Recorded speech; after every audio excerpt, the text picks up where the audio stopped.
Education ground চ্যানেলে সকলকে জানাই স্বাগত। আশা করি সকলে ভালো আছো। আমি তোমাদের সঙ্গে সৌরভ।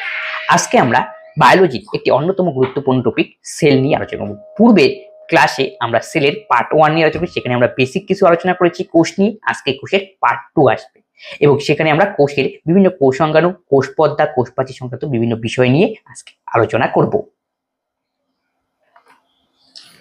যেটা আমরা পূর্বের ক্লাসে পড়েছিলাম সেটা একটু রিভিশন করে নিই, তারপরে আজকে মেইন ক্লাসে আমরা প্রবেশ করব।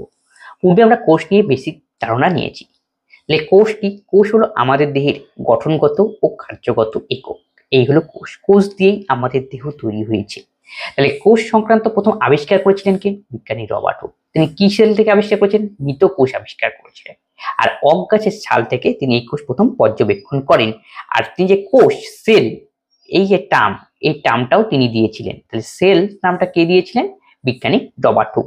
তার বিখ্যাত বই মাইক্রোগ্রাফিয়া, সেখানে এই কোষ সম্পর্কে তিনি বিভিন্ন খণ্ডের তথ্য লিখেছিলেন।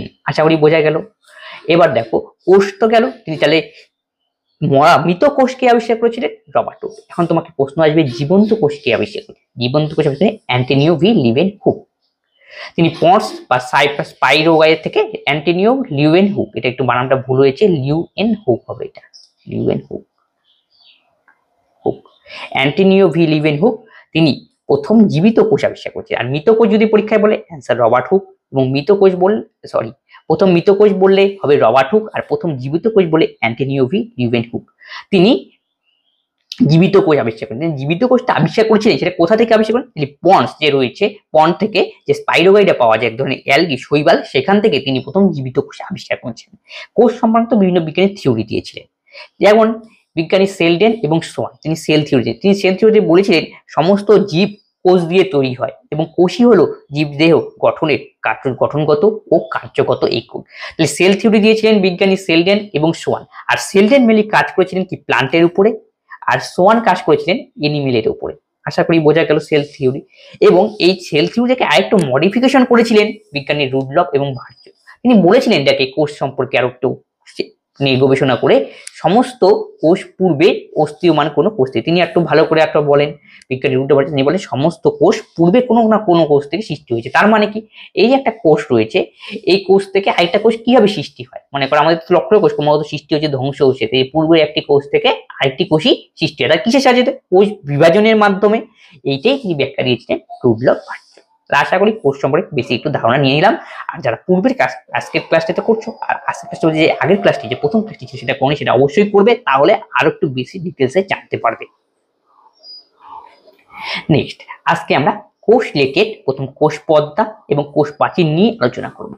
তাহলে এই যে কোষের বাইরে থাকে কোষ প্রাচীর, তার ভিতরে থাকে কোষ পর্দা। এখন প্রশ্ন হলো, কোষ প্রাচীর কাদের দেখতে পাওয়া যায়, কোষ পর্দা কাদের দেখতে পাওয়া যায়? কোষ পর্দা প্রতিটি সজীব জীবের মধ্যেই রয়েছে। তাহলে কোষ পর্দা সবার, ইউনিভার্সাল। কোষ পর্দা হলো ইউনিভার্সাল। কোষ পর্দা সবারই পাওয়া যায় কোষ পর্দা। তাহলে কোষ প্রাচীর দেখতে পাওয়া যায় উদ্ভিদ ও কিছু ব্যাকটেরিয়ার মধ্যে, যেটা পরে আমরা আসবো উদ্ভিদ। তাহলে কোষ প্রাচীর দেখতে পাওয়া যায় উদ্ভিদদের, আর কোষ পর্দা সবারই দেখতে পাওয়া যায়। এখন প্রশ্ন হলো, কোষ পর্দা কি উদ্ভিদের রয়েছে? হ্যাঁ, উদ্ভিদের কোষ পর্দা এবং কোষ প্রাচীর দুজনই বর্তমান। এই জন্যই তো বললাম কোষ পর্দা ইউনিভার্সাল, সবারই রয়েছে। তাহলে উদ্ভিদেরও কোষ পর্দা এবং কোষ প্রাচীর দুটোই রয়েছে উদ্ভিদদের। তাহলে আশা করি বোঝা গেল। এবার দেখো, কোষ পর্দার গঠন সম্পর্কে আমরা এখন পড়ব। যে কোষ পর্দাকে ইংরেজিতে বলে সেল মেমব্রেন বা প্লাজমা মেমব্রেন। আমাদের যে কোষ পর্দা থাকে, কোষ পর্দা দ্বি-একক পর্দা যুক্ত। তার মানে এটা মনে করে একটা কোষ, কোষের বাইরে একটা পর্দা থাকে আর ভেতরে একটা পর্দা থাকে। সেই ভেতরের পর্দাটার নাম হলো কোষ পর্দা, আর বাইরেরটাকে বলে কোষ প্রাচীর। আমাদের তো কোষ প্রাচীর থাকে না, প্রাণীদের থেকে কোষ পর্দা। আর উদ্ভিদের কোষ প্রাচীর কোষ পর্দা উভয়ই বর্তমান। তাহলে কোষ পর্দা এবং কি কোষ পর্দা দ্বি-একক পর্দা যুক্ত, মানে দুটো লেয়ার থাকে কোষ পর্দার মধ্যে, এরকম দুটো লেয়ার। এটি বাইরের পরিবেশ, এর কাজ কি? কোষ পর্দা মানে কি? নিশ্চয়ই কোনো কিছু থেকে আলাদা করে রাখবে। তার মানে এটা বাইরের পরিবেশ থেকে কোষকে আলাদা করে রাখে। আর কোষ পর্দার একটা অন্যতম ধর্ম হলো অর্ধভেদ্য। অর্ধভেদ্য পর্দা মানে কি? যেটার মাধ্যমে সমস্ত কিছু কি করতে হবে, কিছু অংশ থাকবে, কিছু অংশ বাইরে যাবে, মানে আদান প্রদান প্রক্রিয়াটা চলবে এই কোষ পর্দার মাধ্যমে। এই কোষ পর্দা অর্ধবেদ্য পর্দা আমরা কোথায় শুনেছি? অভিস্রাবণ প্রক্রিয়ায়। অভিস্রাবণ প্রক্রিয়ায় এই অর্ধবেদ্য পর্দার প্রয়োজন হয়। অভিস্রাবণ প্রক্রিয়া কি ঘটে? অভিস্রাবণ প্রক্রিয়ায় ঘটে কম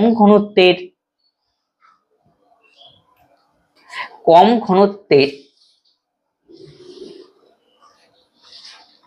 দ্রবণের দাবক বেশি ঘনত্বের দ্রবণে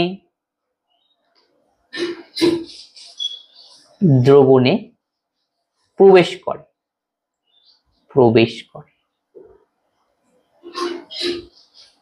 এটাই হলো অভিস্রাবণ।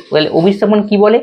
কম ঘনত্বের দ্রবণের দাবক বেশি ঘনত্বের দ্রবণে প্রবেশ করে। এই যে এটি হলো অভিস্রাবণ পদ। তাহলে অর্ধবেদ্য পর্দা। তাহলে অর্ধবেদ্য পর্দার সামনে আমাদের কিশমিশের যদি একটা উদাহরণ নিই, কিশমিশের কি হয়? কিশমিশকে তুমি জলে ডুবিয়ে রাখলে, তাহলে এই জলটা কিশমিশের মধ্যে কি হবে? প্রবেশ করবে আর কিশমিশ ফুলে উঠবে। কিশমিশের যে পর্দা রয়েছে, বাইরের আবরণটা, সেটা হলো অর্ধবেদ্য পর্দা রূপে প্রবেশ করে। আর অর্ধবেদ্য পর্দা ধর্ম কি?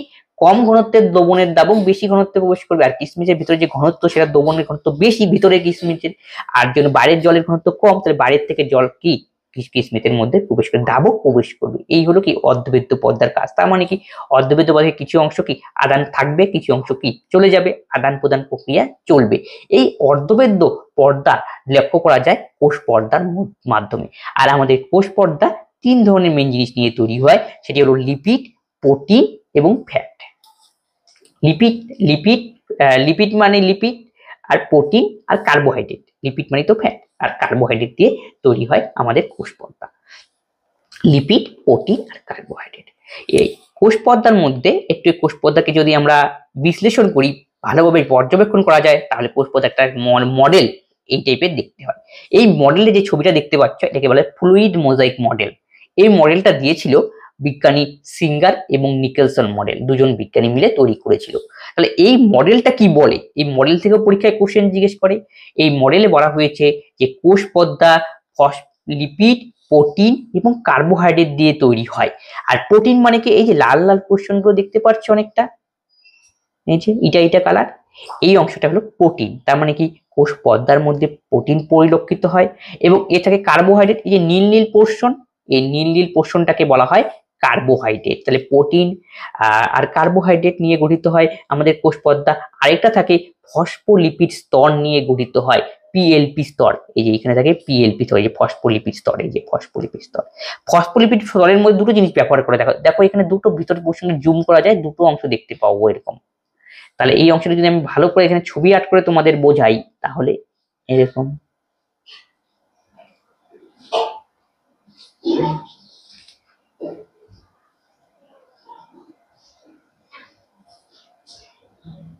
এই টাইপের লক্ষ্য করো। এই যে মাথা, এই যে উপরের পোর্শন এরকম।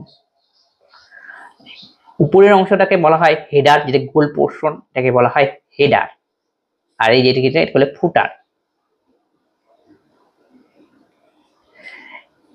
আর নিচেরটা হয় কি? জল বিকৃষ্টি, হাইড্রোফোবিক গোল অংশটা, সরি গোল অংশ হাইড্রোফিলিক।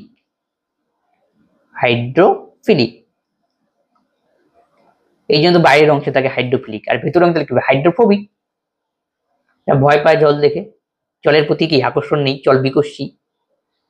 হাইড্রোফোবিক যেটা কাটা কাটা অংশ, এই হলো কি ফসফো যে লিপিড স্তরে তার গঠন। তাহলে ফসফোলিপিড দুটো অংশ নিয়ে গঠিত, একটা হেডার পার্ট, একটা বলে ফুটার পার্ট। আর হেডার পার্ট আর ফুটার পার্টের মধ্যে যেটা গোল গোল অংশ, এটাকে হলো হাইড্রোফিলিক। হাইড্রোফিলিক মানে কি জলের প্রতি তার আকর্ষণের ক্ষমতা রয়েছে। আর পরটা হাইড্রোফোবিক, এই জন্য ভিতরের দিকে রয়েছে এরা হাইড্রোফোবিক, জল কাছে। এর দেখো কোষ পর্দার কাজ কি? তাহলে কোষ পর্দার মাধ্যমে আমার বাইরে থেকে কোনো বস্তু ভিতরে প্রবেশ করে, আবার কি কিছু কিছু বস্তু প্রবেশ করে, আবার কিছু বস্তু কোষের ভিতরে পর্দার ভিতরে রয়েছে, সেগুলোকে আবার কি বাইরে প্রবেশ করতে দেয় না। আবার কোষ পর্দার ভিতরে ঢুকে গেল, তার মানে কি কোষের বিভিন্ন জায়গায় সেটা পৌঁছাবে, কোষীয় বস্তু, সেটা বিভিন্ন কোষের কাজে লাগবে। এই সমস্ত কাজে কি করে? কোষ পর্দা সাহায্য করে। কোনো একটা আকার প্রদান, কোনো একটা কোষের ভেতরকার বিভিন্ন ইসের মধ্যে, মানে বিভিন্ন ধরনের তো কোষ অঙ্গাণু থাকে বা বিভিন্ন জিনিস থাকে কোষের মধ্যে, সেগুলো কি একটা থেকে আলাদা করে রাখতে কি করে? সাহায্য করে।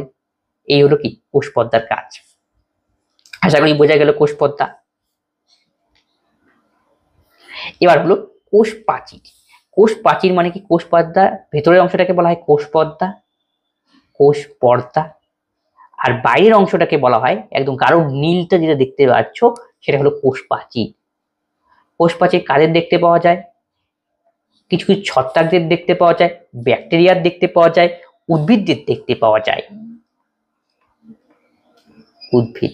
তাহলে কোষ প্রাচীরের গঠন খুব জটিল, যেমন রিজিড প্রকৃতির। পরীক্ষায় বিভিন্ন ধরনের অপশন দেওয়া থাকবে কোষ প্রাচীরের বৈশিষ্ট্য সংক্রান্ত, সেখান থেকে তোমাকে অ্যান্সার করতে হবে। তাহলে কোষ প্রাচীরের গঠন হলো খুব জটিল।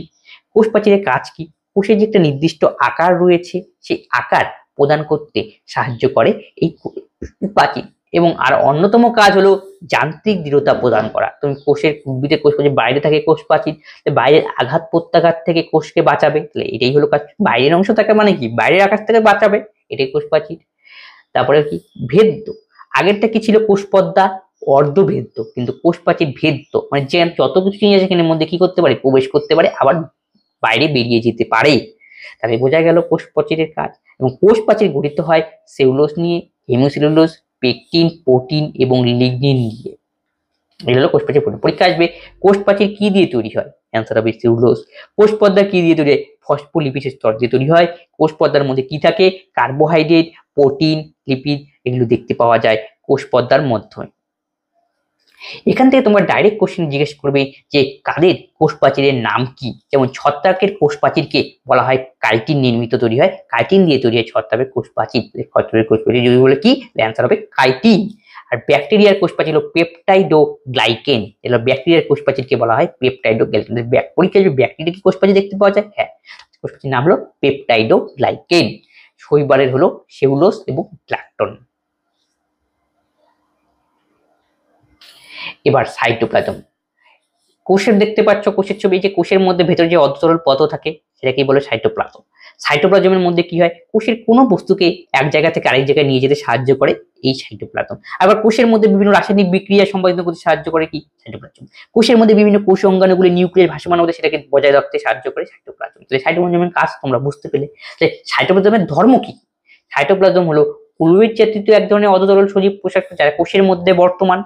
তাহলে সাইটোপ্লাজমের তরলকে কি বলা হয়? সাইটোপ্লাজম তো একটা তরল জাতীয়, তরল জাতীয় পদার্থ দিয়ে তৈরি, সেই তরল একটা নাম রয়েছে, সেটার নাম সাইটোসল। পরীক্ষায় আসবে ডাইরেক্ট তোমাকে বলবে সাইটোপ্লাজমের তরলকে কি বলা হয়? সাইটোসল। বা সাইটোপ্লাজমের মধ্যে যে এক ধরনের অর্ধতরল পদার্থ থাকে তার নাম কি? সাইটোসল। এই টার্মটা তোমাকে জানতে হবে। এবং কোষে যে সাইটোপ্লাজমের প্রধান দুটো স্তর নিয়ে গঠিত হয়, সেটা হলো এক্টোপ্লাজম আর এই যে কোষ সাইটোপ্লাজমের ভেতরের স্তরটাকে বলা হয়, ভেতরে মানে কি? এন্ডে ভেতরের স্তরকে এন্ডোপ্লাজম, আর সাইটোপ্লাজমের বাইরের যে স্তর রয়েছে তাকে বলা হয় এক্টোপ্লাজম। এটা হলো আমাদের সাইটোপ্লাজমের গঠন। তাহলে সাইটোপ্লাজম পড়লাম। এখন থেকে তুমি জেনে রাখো যে প্রোটোপ্লাজম। প্রোটোপ্লাজম প্রোটোপ্লাজম জিনিসটা কি? প্রোটোপ্লাজম হলো সাইটোপ্লাজম আর নিউক্লিয়াস, এই দুটোকে নিয়েই তৈরি হয় প্রোটোপ্লাজম। তাহলে পরীক্ষায় আসবে প্রোটোপ্লাজম কি? কন্ডিশনে থাকবে তোমার সাইটোপ্লাজম এবং নিউক্লিয়াস, এই দুইয়ের বন্ধনে, দুইয়ের ফলে, দুইটা মিলে তৈরি হয় প্রোটোপ্লাজম। আর সাইটোপ্লাজম কোষের মধ্যে যে অদর পদ থাকে সেটা হলো সাইটোপ্লাজম। সাইটোপ্লাজম যে তরল থাকে সেটার নাম হলো সাইটোসল। এবার আমরা এটা বললাম সাইটোপ্লাজম পড়া হলো, কোষ পর্দা পড়া হলো, কোষ প্রাচীর পড়া হলো। এখন কোষ পর্দা, কোষ প্রাচীর বাদেও কোষের ভেতরে কে থাকে? এখন বিভিন্ন ধরনের কোষ অঙ্গাণু থাকে যা কোষের বিভিন্ন কাজ করতে সাহায্য করে। এছাড়াও থাকে নিউক্লিয়াস। আজকে মোটামুটি আমরা এখানে আজকে যে আলোচনা করব সেটা হলো এন্ডোপ্লাজম রেটিকুলাম নিয়ে আলোচনা করব, মাইটোকন্ড্রিয়া নিয়ে আলোচনা করব এবং গোলগি বডি নিয়ে আলোচনা করব। তাহলে দেখো এটা দেওয়ার উদ্দেশ্য কি? এখন কার কোনটা রয়েছে, যেমন সেল ওয়াল দেখতে পাওয়া যায় প্লান্ট সেলে, সেন্ট্রাল ভ্যাকুয়াল দেখতে পাওয়া যায় প্লান্টে। ভ্যাকুয়াল মানে যে কোষ গহ্বরগুলো বড় বড় থাকে উদ্ভিদে, সেটা উদ্ভিদে দেখতে পাওয়া যায়। কিন্তু প্রাণীদের দিকে কোষ গহ্বর থাকে বা নাই থাকে বলতে পারো, সেটা কিন্তু প্রাণীদের ছোট ছোট থাকে, বা নাই বলেই চলে কোষ গহ্বরের যে অংশটাকে। আর ক্লোরোপ্লাস্ট দেখতে পাওয়া যায়। ক্লোরোপ্লাস্ট দেখতে পাওয়া যায় হলো উদ্ভিদের মধ্যে। ক্লোরোপ্লাস্ট বলতে যে প্লাস্টিকটা কোথায় দেখতে পাওয়া যায়? উদ্ভিদের থাকে প্লাস্টিক। আর মাঝখানে যে পোর্শনটা দেখতে পাচ্ছি সেটা কমন, দুজনে থাকে, প্লাজমা মেমব্রেন। এখনই পড়ালো কোষ পর্দা, উদ্ভিদও থাকে প্রাণীও থাকে। কোষ প্রাচীর, কোষ প্রাচীর খালি উদ্ভিদের থাকবে, দেখো সেল ওয়াল খালি উদ্ভিদের রয়েছে। অ্যানিমেলের ভ্যাকিউল পাওয়া যায়, যে ছোট ছোট গহ্বর দেখতে পাওয়া যায়, কিন্তু উদ্ভিদের ক্ষেত্রে বড় প্রাণী ছোট বা নাই বলে যেটা বললাম। সেন্টিওয়াল বা সেন্ট্রোজোম প্রাণীদের থাকে, উদ্ভিদের থাকে না। এই আজকে আমরা আলোচনা করব কি? মাইটোকন্ড্রিয়া নিয়ে আলোচনা করব, গোলগি বডি নিয়ে আলোচনা করব, আর এন্ডোপ্লাজম রেটিকুলাম নিয়ে। আর প্লাজমা মেমব্রেন নিয়ে আলোচনা আমাদের হয়ে গিয়েছে, সেল ওয়াল নিয়েও আলোচনা আমরা করে দিয়েছি। মাইটোকন্ড্রিয়া কোথায় থাকে একটু ছবিগুলো যদি দেখে নেই, তাহলে এখানে দেখা যাচ্ছে যে মাইটোকন্ড্রিয়া যে ভিতরে দেখো কোষের মধ্যে এই অংশটা হলো মাইটোকন্ড্রিয়া। এই ফিগার এটাকেই জুম করে এখানে আনা হয়েছে, সেটা হলো এই যে মাইটোকন্ড্রিয়া। ঠিক আছে, তাহলে মাইটোকন্ড্রিয়া যে কোনো কোষ সংগ্রহ পড়তে গেলে যে সমস্ত কোষ সংগ্রহ আবিষ্কার করেছেন কে, সেই সমস্ত ফ্যাক্টগুলো পরীক্ষা জিজ্ঞেস করে। এটা এমনি ডাইরেক্ট কোশ্চেন, তোকে তো মুখস্থ করতে হবে, কিছু করার নেই। যেমন কি মাইটোকন্ড্রিয়া আবিষ্কার করেছেন বিজ্ঞানী অল্টম্যান।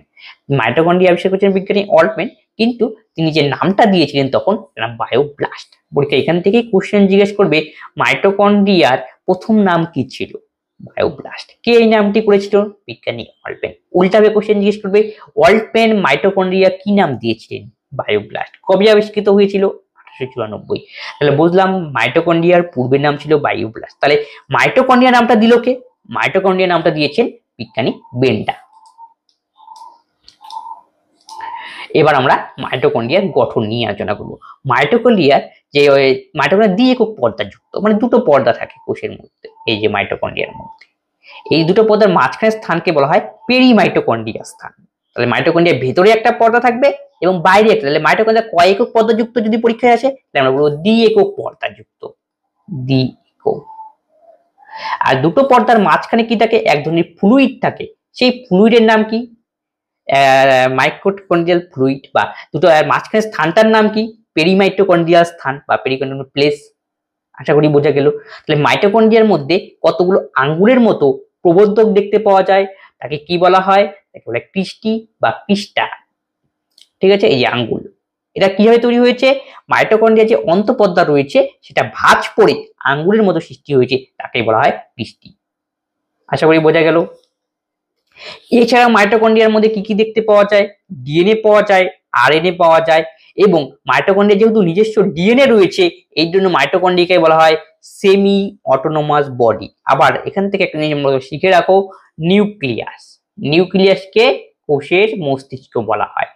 নিউক্লিয়াস কোষের মধ্যে পাওয়া যায়, তাহলে নিউক্লিয়াসের মধ্যে ক্রোমাটিন জালিকা রয়েছে এবং ডিএনএ পাওয়া যায় আমরা জানি নিউক্লিয়াসের মধ্যে। নিউক্লিয়াসের মধ্যেও ডিএনএ রয়েছে, আবার মাইটোকন্ড্রিয়ার মধ্যেও ডিএনএ রয়েছে। তাহলে বোঝা গেল যে নিউক্লিয়াসের মধ্যে যে ডিএনএটা রয়েছে সেটা আসে কোথা থেকে, এটা হলো বাবা এবং মা এই দুজনের থেকেই বাবা এবং মা এই দুজনের থেকেই ডিএনএটা পাই। সেটা কোন ডিএনএ পাই, নিউক্লিয়াসের ডিএনএ পাই। আর এই ডিএনএ কি জীবের গঠনগত চরিত্রগত বৈশিষ্ট্যের ধারক ও বাহক রূপে কাজ করে। তাহলে মাইটোকন্ড্রিয়ার কাছ থেকে যে ডিএনএটা পাই কোথা থেকে, সেটা আমরা পাই মাদারের কাছ থেকে, মায়ের কাছ থেকে পাই। মনে থাকবে, মায়ের কাছ থেকে পাই মাইটোকন্ড্রিয়ার ডিএনএ, আর নিউক্লিয়াস থেকে পাই আমাদের যে ডিএনএটা থাকে সেটাই। যে নিউক্লিয়াস থেকে যে ডিএনএটা আসে সেটা দুজনের থেকেই পাই আমরা, বাবা এবং মা। আর মায়ের থেকে যেটা পাই সেটা হলো মাইটোকন্ড্রিয়া থেকে ডিএনএ সেটা মায়ের থেকে পাই। তাহলে বোঝা গেল। তাহলে এই মাইটোকন্ড্রিয়া থেকে ডিএনএ আসে, এর সাহায্যে বোঝা যায় কোনো ব্যক্তির আসল মাকে সেটা পরীক্ষা করার জন্য কিন্তু মাইটোকন্ড্রিয়াকে টেস্ট করা যেতে পারে। আশা করি বোঝা গেল এখান থেকে। তাহলে মাইটোকন্ড্রিয়াকে কি বলা হয়, মাইটোকন্ড্রিয়াকে বলা হয় পাওয়ার হাউস অফ দিস। সেটা তোমরা সবাই জানো। কেন বলা হয়, কারণ মাইটোকন্ড্রিয়ার মধ্যে যে ক্রিস্টি নামের স্থানগুলো দেখতে পাচ্ছ, এই আঙ্গুলের মধ্যে প্রবর্ধক গুলো দেখতে পাচ্ছ যে ভাঁজ পড়ে সৃষ্টি হয়েছে প্রত্যেকটা পোর্শন, সেটাকে বলা হয় ক্রিস্টি বা কিস্টা, এরকম এই টাইপের। আর এই আঙ্গুলের মধ্যেই কতগুলো র্যাকেটের মতো থাকে, এর নাম হলো অক্সিজোম।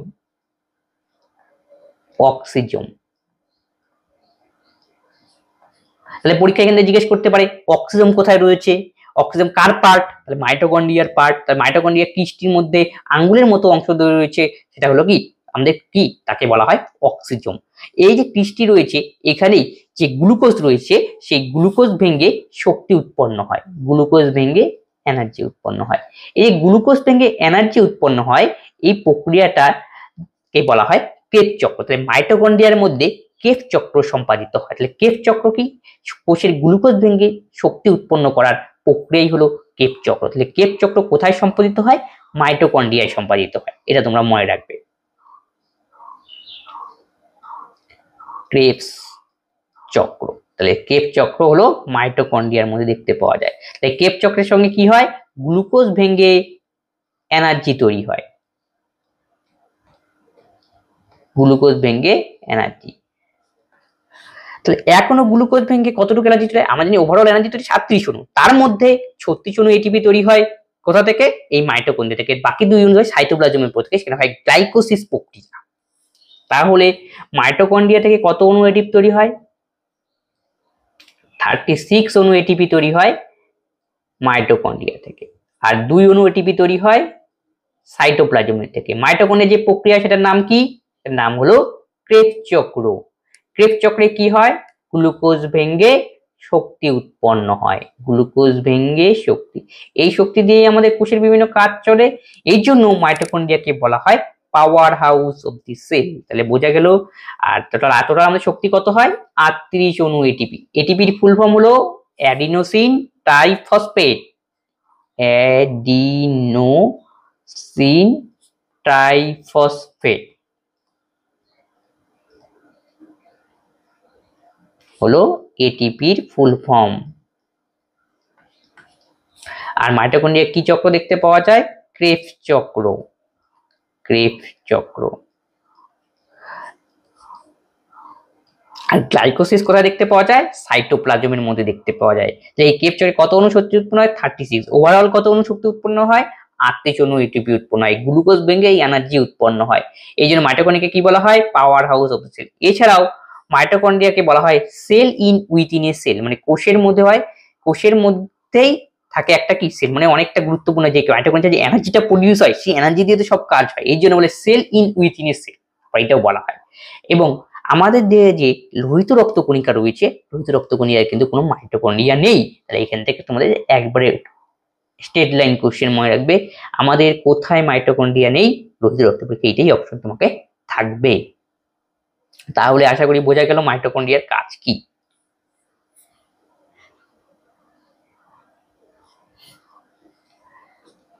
এবার আমরা লাইসোজোম। লাইসোজোম পড়তেই মনে থাকে নাম কি?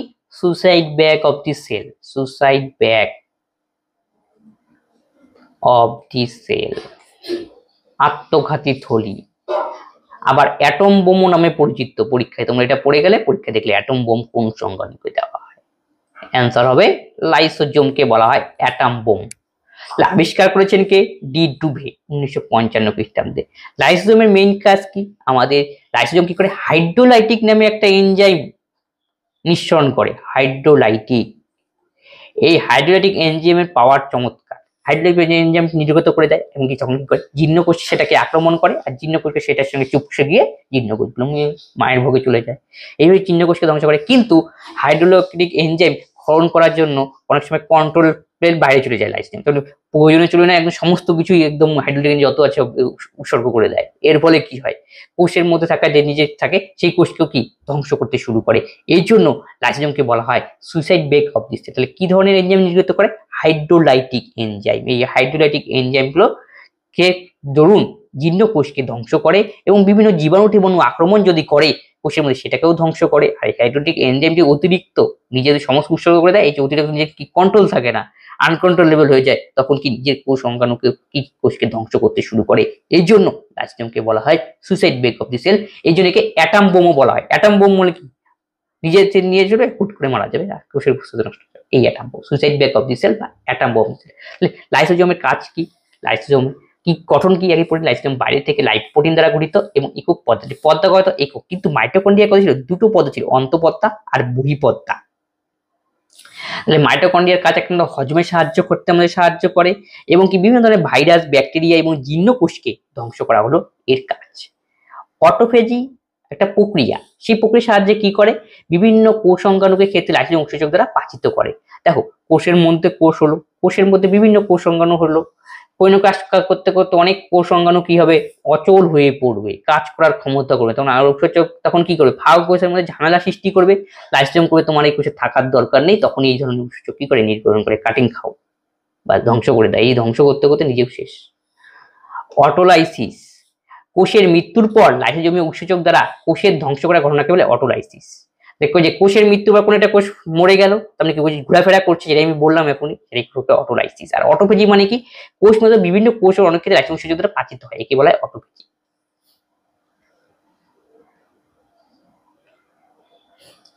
এন্ডোপ্লাজমিক রেটিকুলাম, তাহলে এটা কোথায় উৎপন্ন হয়? আমাদের নিউক্লিয় পর্দা রয়েছে, এন্ডোপ্লাজমা পর্দা থেকে নিউক্লিয় পর্দা পর্যন্ত বিস্তৃত হয়। তার মানে কি?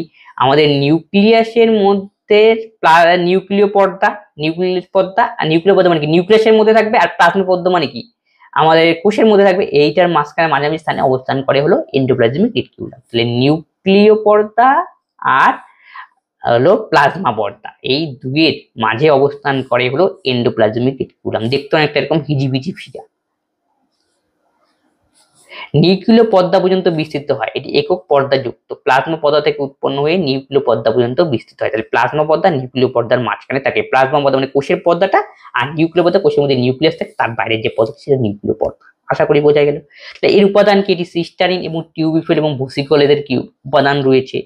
এবং এখান থেকে পরীক্ষায় কোশ্চেন জিজ্ঞেস করবে যে এন্ডোপ্লাজমিক জালিকার দুটো অংশ নিয়ে গঠিত হয়।